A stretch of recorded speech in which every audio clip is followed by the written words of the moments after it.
Hi all. These are generally conversations between adults after the children have left the table. The language can be spicy and the subjects can get saucy. So if you're ready, this is the Southern Fork. Unscripted kitchen chats and also studio chats with some of the most interesting voices in the culinary South. I'm Stephanie Burt, a food and beverage writer based in Charleston, South Carolina, who travels with her fork to write for a variety of publications, from magazines you might have on your coffee table to the website you love to visit for your favorite recipes. And I'm inviting you to come behind the scenes with me to get to know the people who make this Southern culinary landscape so special. I'm always hungry for the next bite, thirsty for that next sip, and ready for the next conversation. Let's dig in. The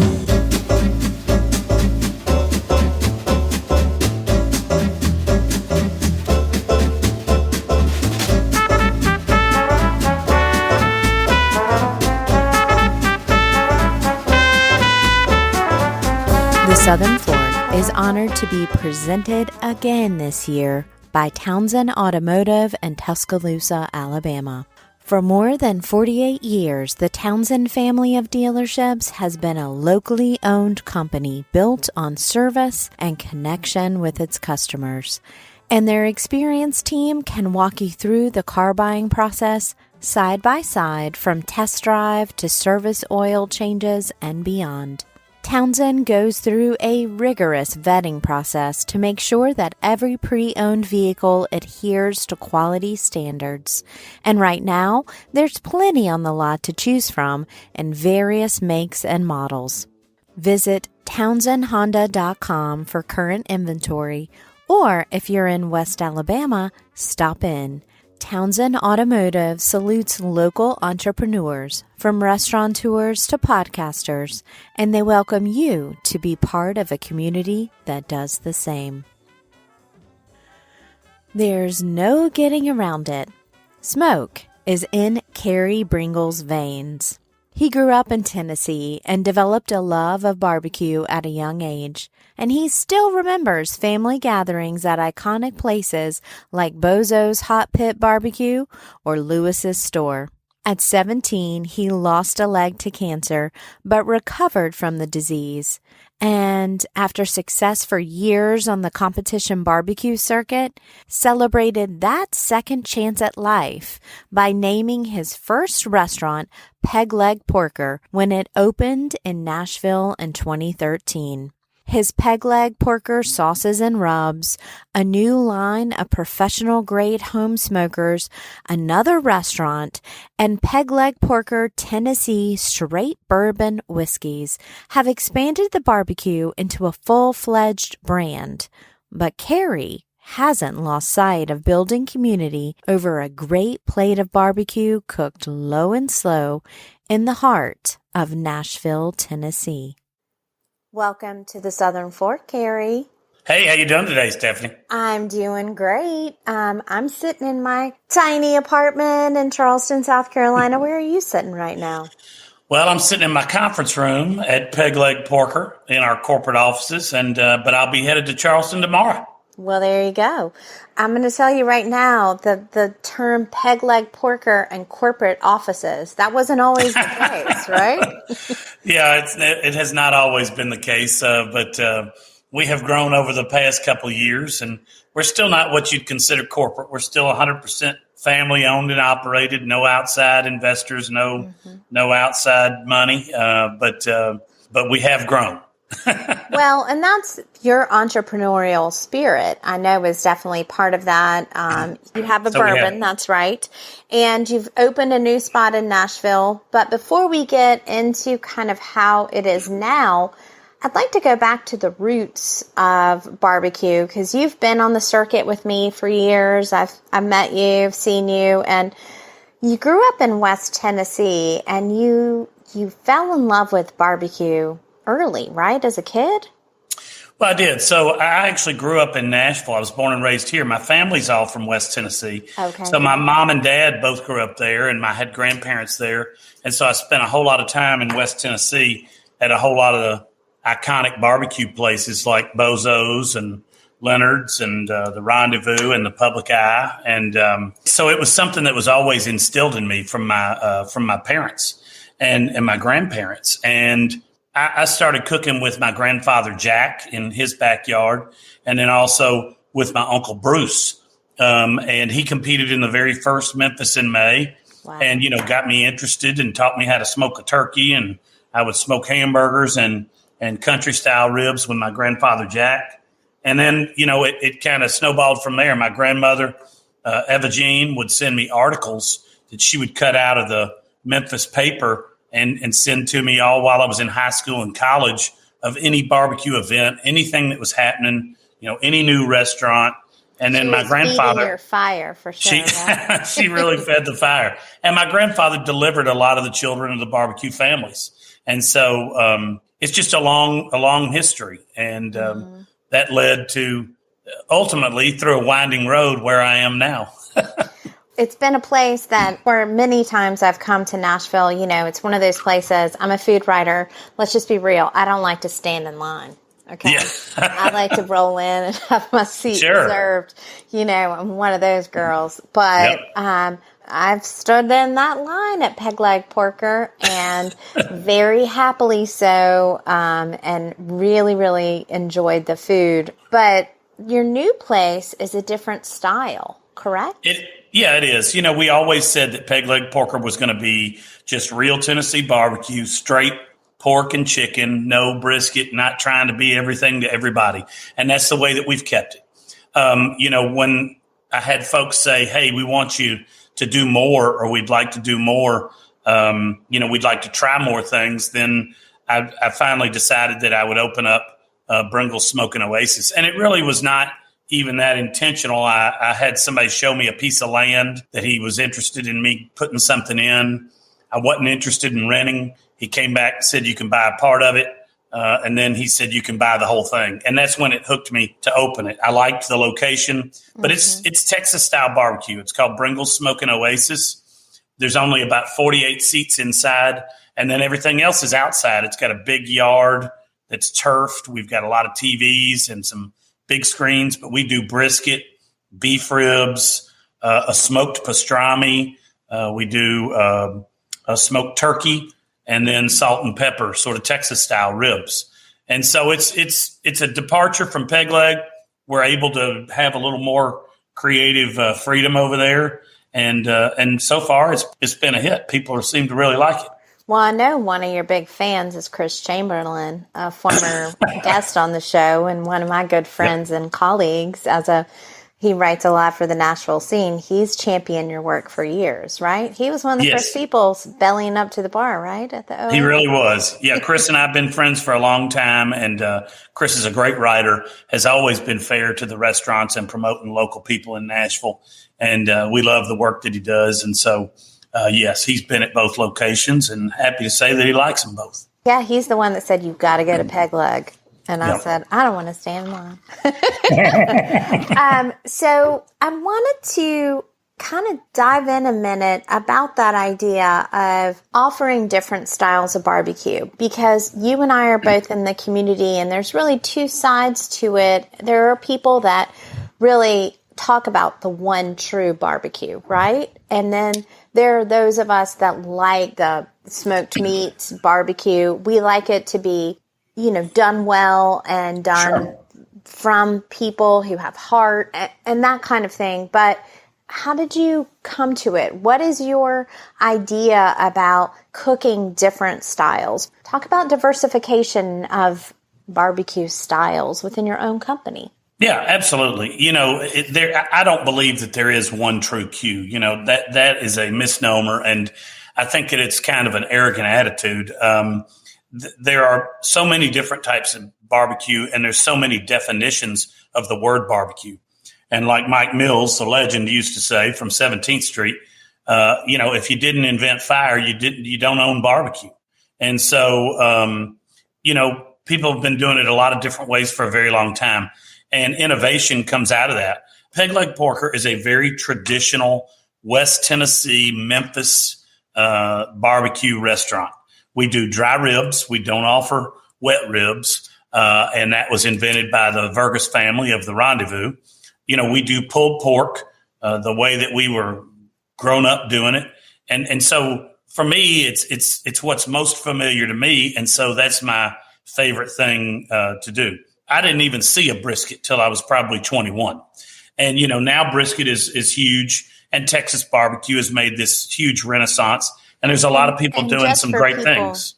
Yeah. And just for people that don't eat as much barbecue as you and I do, brisket is beef. Yes. Let's just point that out. Yeah. Yeah. And so, when I was growing up, they would say, hey, look, that's not barbecue, and go to Texas. If you were from Tennessee, nobody served brisket. Nobody tried to do that. Now, a lot of people are sort of trying to do everything and be everything to everybody all in one restaurant. And I think that can be very difficult because you can lose focus on what you do best. The reason that we started Bringle Smoke and Oasis was to be a completely separate restaurant with its own identity, with its own team that specialized in a very different style of barbecue. And I love seeing, new barbecue guys coming up and doing different techniques and using different ingredients and trying different things. And, if it's good food, when it hits your plate, it's good food. You can call it what you will. I'm famous for saying, don't tell me how to cook my shit, because I believe that it's not up to the fan or the writer or anybody or even another barbecue guy to tell me how I need to be cooking barbecue. I've cooked every way you can cook. I build brick pits. We have a line of steel pits that we sell, and we use commercial pits for our day-to-day. So you don't have to stand there and shovel coals for it to be authentic barbecue. We can do that. We've proven it. We've won awards doing it. But there's a lot of different ways to do it. And what really counts is the end result that hits your plate. And so how you get there is up to you, as long as it's a great product. And I'm happy to be judged on a great product. And I think most of the chefs and barbecue cooks out there are. That's a whole challenge. How did you find your team or teach yourself what you wanted that new style of barbecue, or new to you introduction to barbecue? How did you know what was good? Well, you taste what's good. So you go around and you taste other people's, and you listen to them and you watch them. And I've listened and watched my good friend Wayne Mueller at Louis Mueller Barbecue on how he does beef ribs. And I've watched my friends down in Atlanta with Fox Brothers, who are from Texas, who do a great job with brisket. And I've watched other people cook great brisket, and, learned over the years, and you kind of study and you do your own recipes and you figure out what your definition of great food is, or great brisket. And that's what we did for the Oasis. And then I taught that to my team. Steve Dresch, who's my pit master over both restaurants, has been cooking with me for probably 20 years now. And he was a welder by trade. And I designed a smoker. He welded it and then got interested in barbecue. He became my firebox man. He did an amazing job there. And when I opened the restaurant, he said, I want to quit welding and I want to come and work with you. Love and, it. And what was great about Steve is that Steve loved the way that we did it, and that I had come up with and developed. He loved the recipes that I had already done. And so he wasn't trying to come in and change anything. That was perfect. When you're starting a restaurant, you need somebody that believes in you and believes in the product that you're putting out. And so Steve has certainly developed some of his own recipes along the way, but having somebody that believed in me and my recipes that I could teach and that was going to follow them to a T and be consistent with them is key in a successful restaurant. And then being able to pass that knowledge on to more people in the team. And so we try and bring people up and we teach them everything that we know so that they can produce great barbecue. And you said a really important point, study. Yes. This has been your life. Oh, absolutely. And you really dig in when it's like, okay, I want to learn how to do this. You're paying attention. You're asking questions in that study. And you've actually used that kind of approach to really diversify what you see as a culture, and really move into some other products, namely bourbon. You had to study bourbon. I think that probably wasn't that hard of a... If you know me, you know that's not hard for me to do. So I've shared a sip or two of bourbon with you before. Yeah. Yes. I was lucky that I had a close friend that worked for Jim Beam. And years ago, probably 15 to 18 years ago, he introduced me to Jim Beam Black, and they sponsored my Memphis in May team. And so I had an ongoing relationship with Beam for years and years and years, and still do. I wanted to start my own brand, and it just wasn't going to work with Beam. They're just too big, and trying to do something like that with a huge corporation is very tough. And so this friend had moved on from Beam, but he knew of a batch that was being purchased of bourbon. He told me about it. I was able to buy some of it and start my label and start my spirits company.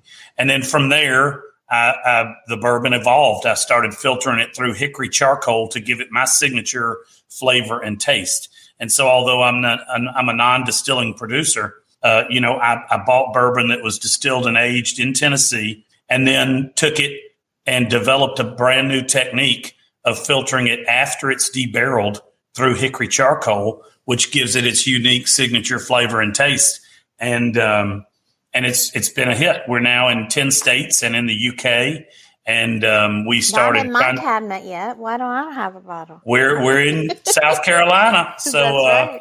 We're over there, and we're growing, and we plan to be in all 50 states within the next 5 years. We're currently working on some new products, and new projects that'll be released here in the next 8 months, and we're excited about it. The bourbon community is very similar to the barbecue community. And there's a lot of enthusiasts that have very strong opinions. And sometimes you have to say, hey, man, slow your roll. You're not doing this for a living. I am. So don't tell me how to do it. Just tell me whether you like the product or not. Yeah, I'm going to use that in my work. Slow your roll. Yeah. That's right. Absolutely. So you're really building on this idea of barbecue as a culture. And I've heard you say that it's more than just a food. It's actually a culture. It's a community. It really is. For somebody from the outside looking in, can you explain what it feels like, or what a little bit more of what that means to you? Sure. Absolutely. It's barbecue is a culture, and it's a lifestyle. And we've tried to prove that it's a lifestyle by really making Peg Leg a lifestyle brand. We have food products. We've got the restaurant. We've got a spirits company. We've got clothing products. And this is born out of the culture of all the people that I've met along the way, from my old team captain, Ernie Miller and Trip Murray with Hog Wild years ago at Memphis in May, and meeting all of the other competitors down there and seeing the sense of camaraderie and the sense of family. If you didn't make it in the finals, but somebody else did, then you were working your hardest to help and make sure they had a good showing and get them anything they needed that they might be missing. And that just grew over the years with all of the people that I've met, people like Gary Roark and Keto McKenna, and just a whole world of folks that I met along the way, Mike Mills and Pat Burke, that have become lifelong friends. And the culture helps each other. We reach out, even in Nashville, where we have several different barbecue, competitors. We're close friends. I saw Pat Martin yesterday. I talked to Will Newman last week. And they own competing brands, but we all do it a little bit different.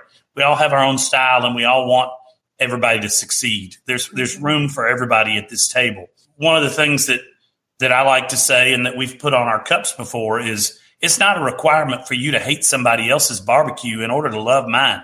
That you can love multiple brands and multiple restaurants. We don't want you to hate somebody else. Because they're part of our barbecue family, and chances are we're friends. And so we've got that network of people that we can reach out to when we have a problem, or when we have a question about business, or about, what they're doing that's successful and how we can do it. Craig Blondus from Central is the reason I have barbecue pickles on my menu. I talk to the Fox brothers on a regular basis. I talk to the boys at Home Team over there in Charleston and Anthony at Swig and Swine. I'm coming to cook a class with Tank Jackson, who I met through barbecue, who uses one of my smokers and provides the hogs for us for Memphis in May, and several other friends. And so it's a big community. We love to get together. We love to see each other. We love to cook together and share stories. And it's a great family. And I think passing that on to your kids and promoting it to them, you have so much time with barbecue that you're sitting around, and it allows you to spend that time with your family and friends. Just like you spent it with your grandfather. Absolutely. Right? Absolutely. Yeah, those are memories that I'll never forget. And that's because it takes patience. You were saying, you can't just throw it on the fire hot and hope for the best, right? There's no cook to order in barbecue. That's right. No cook to order. I love it.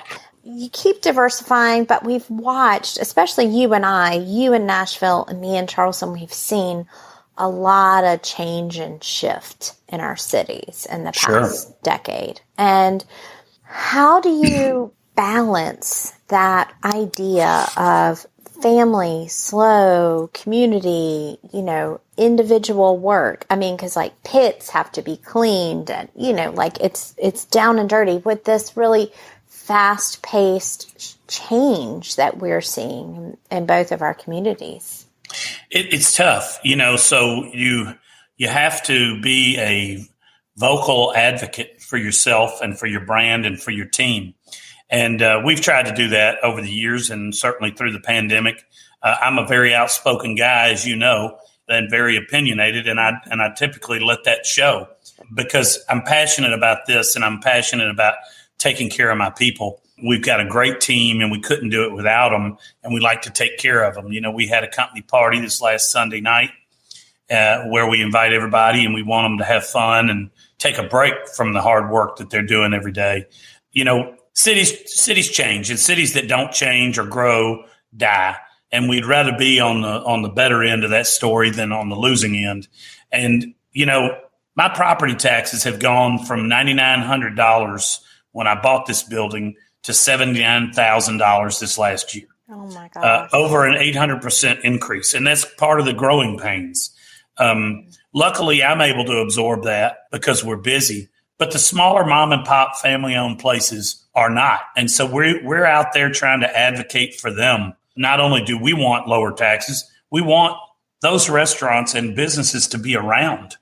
And that's where that's where the big cities like Charleston and Nashville that have grown so much in the last 10 years need to get it right.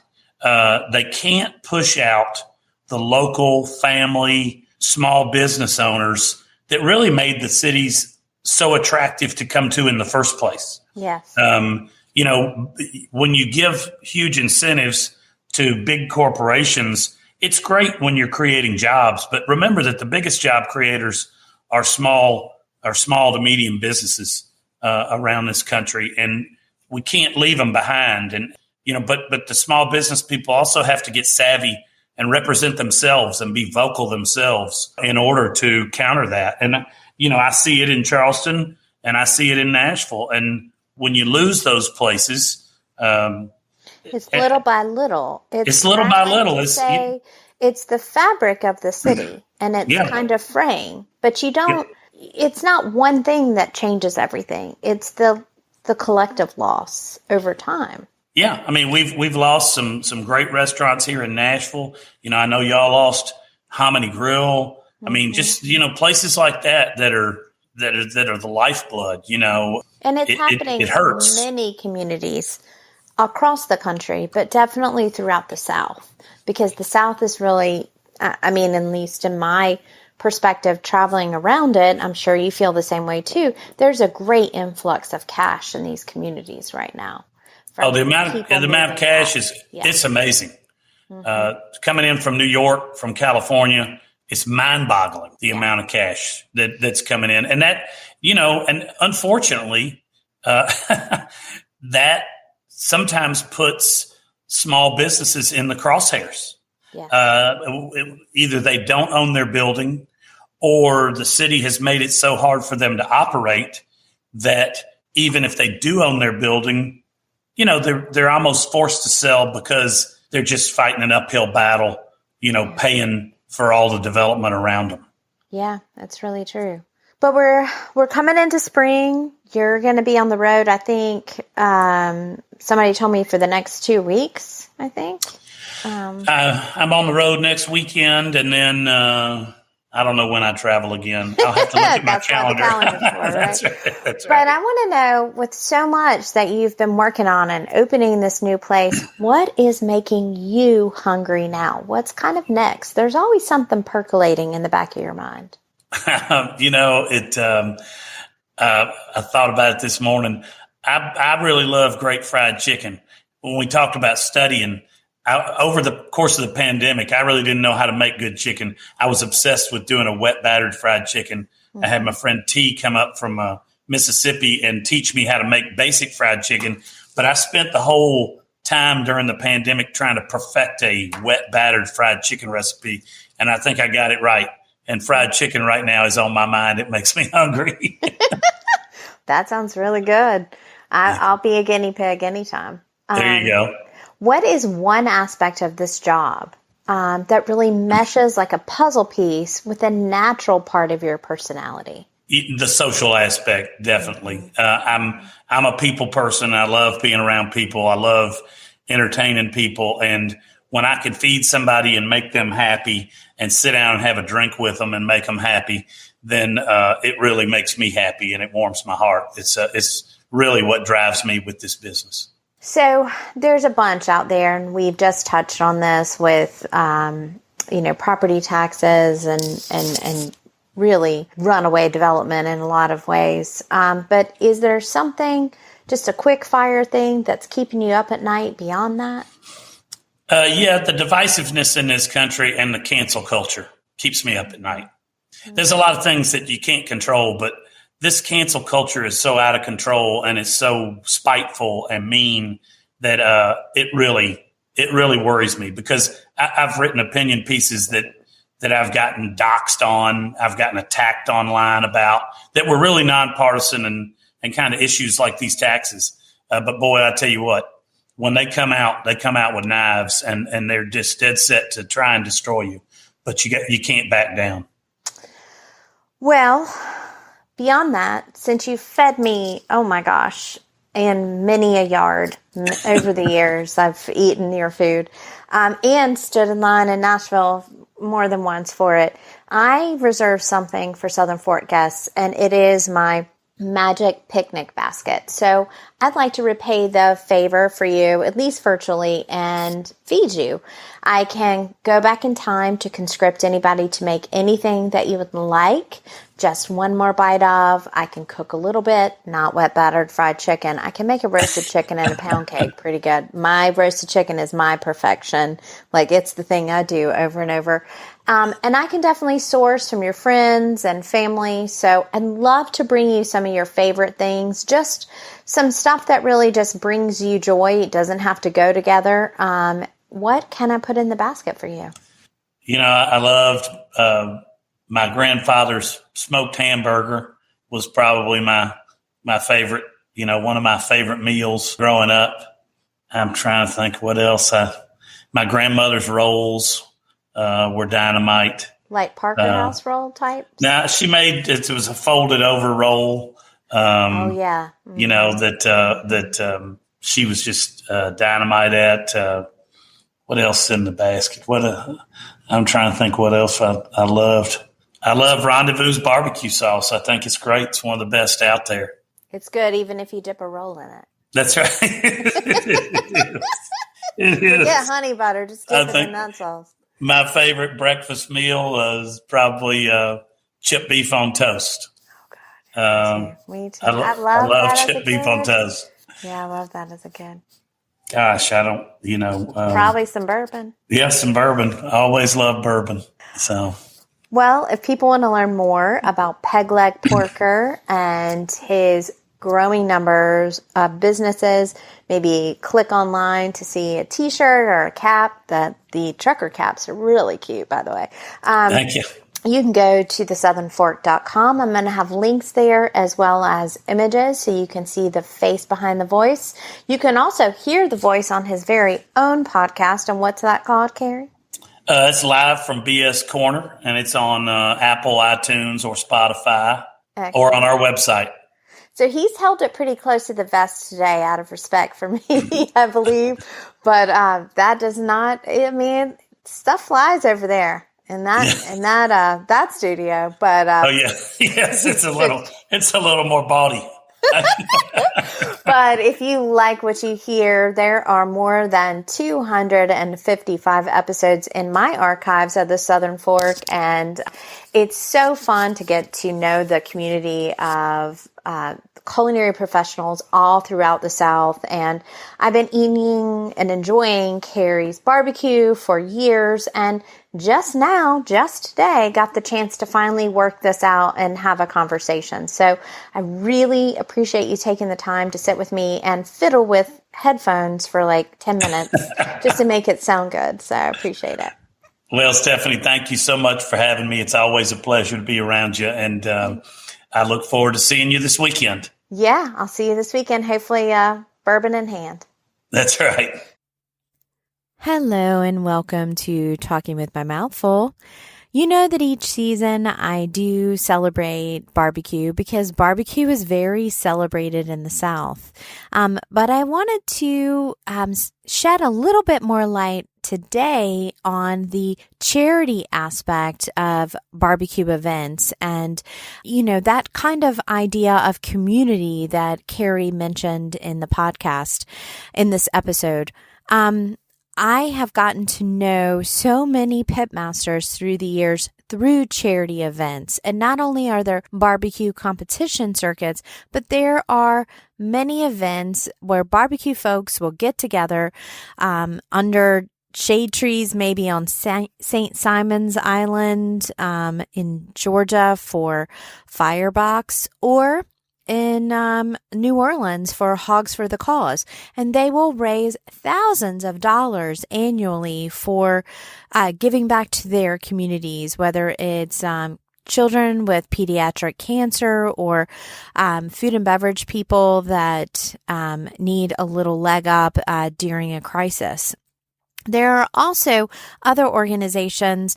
Chris Shepard, a past guest on this show, started Southern Smoke Texas, which is a nonprofit organization with a huge reach now regionally and actually nationally. And then on a smaller scale, but not any really less dramatic, is Operation Barbecue Relief, which I've also included in another episode of the show. And that is a group of volunteer barbecue folks who mobilize during crises like tornadoes in Oklahoma or floods in Texas. So they go to the front lines and actually serve hot meals, often barbecue, to emergency workers, linemen, and people in the community that really need a hot meal when,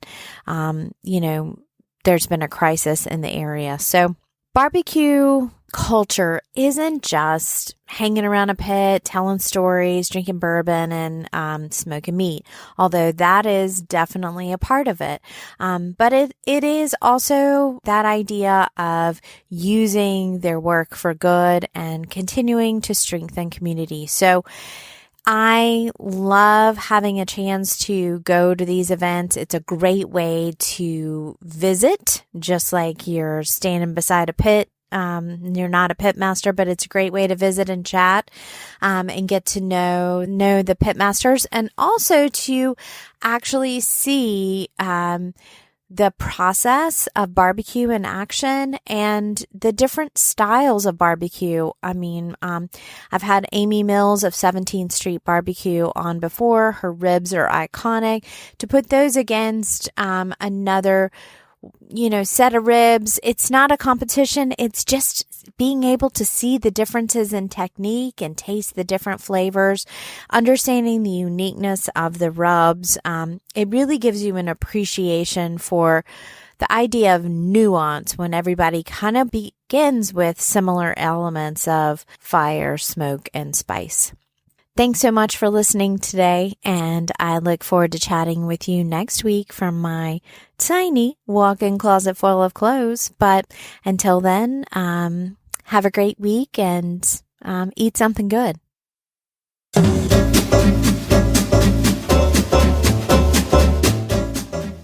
You've been listening to The Southern Fork. I can't wait to bring you more culinary conversations, but in the meantime, I have one question. Are you gonna eat all that?